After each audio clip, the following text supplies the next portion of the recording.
प्रदेश की सत्ता बदलते ही राजनांदगांव की शहरी सत्ता की महापौर को बदलने के लिए भाजपा पार्षद अविश्वास प्रस्ताव लाने एकजुट हो गई है।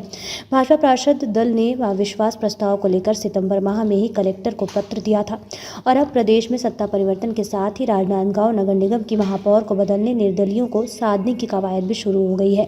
51 वार्ड वाले राजनांदगांव नगर निगम में वर्तमान में कांग्रेस की सत्ता है। यहाँ 19 भाजपा पार्षद हैं तो वहीं 22 कांग्रेस के पार्षद जीत तक कर आए हैं। वहीं 8 निर्दलीय पार्षदों को साथ लेकर कांग्रेस ने नगर निगम में सत्ता हासिल की थी और महापौर कांग्रेस की हेमा देशमुख को बनाया गया। अब प्रदेश में कांग्रेस की सत्ता परिवर्तन के साथ राजनांदगांव नगर निगम में तख्त पलटने को लेकर भाजपा पार्षद एकजुट हो गए हैं। सितंबर माह में भाजपा पार्षदों ने कांग्रेस की महापौर हेमा देशमुख के खिलाफ अविश्वास प्रस्ताव लाने कलेक्टर को पत्र सौंपा था, लेकिन आचार संहिता प्रभावी होने के चलते भाजपा पार्षद भी खामोश हो गए थे। वहीं अब प्रदेश में सत्ता बदलने के साथ ही राजनांदगांव नगर निगम में कांग्रेस की सरकार को गिराने भी भाजपा पार्षद एकजुट नजर आ रहे हैं और निर्दलीय पार्षदों को विश्वास में लेकर महापौर के खिलाफ अविश्वास प्रस्ताव पारित करने में जुटे हुए हैं।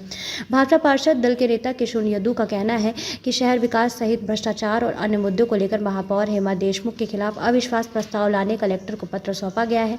उन्होंने कहा कि हमारे संपर्क में निर्दलीय पार्षदों के अलावा कांग्रेस के भी कुछ पार्षद हैं।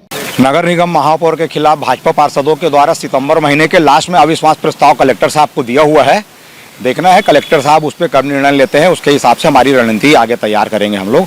जब तक हमारे पार्टी के वरिष्ठ नेता और राजनांदगांव के नवनिर्वाचित विधायक आदरणीय डॉक्टर रमन सिंह जी से इस दिशा में मार्गदर्शन नहीं होगा, तब तक के ज़्यादा कुछ बोल पाना हमारे लिए संभव नहीं है। देखते हैं कि कलेक्टर साहब का निर्णय कब आता है और इसमें पार्टी की आगे रणनीति क्या होती है। राजनांदगांव नगर निगम में जब से हेमा देशमुख महापौर बनी है तब से सफाई, बिजली, पानी, सड़क की स्थिति जर्जर हो गई है। जिस टाइप से आम जनता को मूलभूत सुविधाओं के लिए हेमा देशमुख जी तरसा के रखे रही है, उन्होंने महसूस की होंगी। 3 दिसंबर को जब मतपेटी खुलते गई तो कांग्रेसियों को जो है राजनांदगांव की जनता ने कैसे एक एक वोट के लिए तरसाया है। खुद हेमा देशमुख के वार्ड में कांग्रेस पार्टी 1000 वोट से हार गई है। हेमा देशमुख में नैतिकता होती तो अभी तक के इस्तीफा जो है अपने पार्टी को या कलेक्टर साहब को भेज चुकी होती।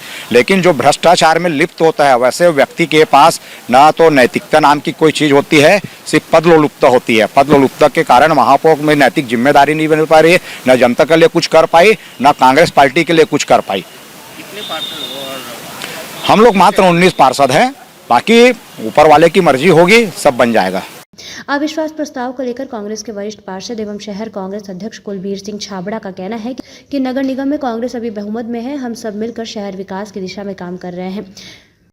आपका क्या कहना है इस पर? अभी निगम की जो बात है विश्वास प्रस्ताव की, तो अभी बैठक होगी और बैठक में हम लोग बहुमत में हैं, तो निश्चित रूप से हमारा जो बहुमत रहेगा, जनता का काम करने के लिए हम लोग आगे भी तैयार हैं, ऐसा कोई बात ही नहीं है। तो 8 लोग निर्दलीय थे जो आप कांग्रेस में आए, तो आपको लगता नहीं कि इसमें संभावना काफी बनी, काफी कुछ संभावना है?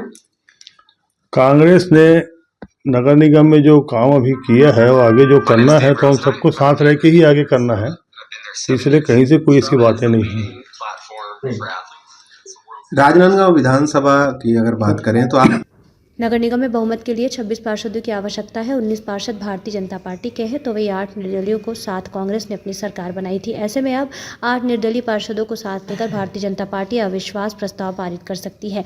तो वहीं कांग्रेस के सामने अपनी सत्ता बचाना बड़ी चुनौती हो सकती है, क्योंकि निर्दलीय पार्षदों को महापौर परिषद में जगह देकर कांग्रेस ने अपनी सरकार बनाई है। अब अविश्वास प्रस्ताव पारित करने भाजपा जोर लगा रही है, तो वहीं अविश्वास प्रस्ताव ध्वस्त करने कांग्रेस भी अपनी रणनीति बना रही है। राजनांदगांव से विजन टाइम्स न्यूज़ के लिए लोकेश रजक की रिपोर्ट।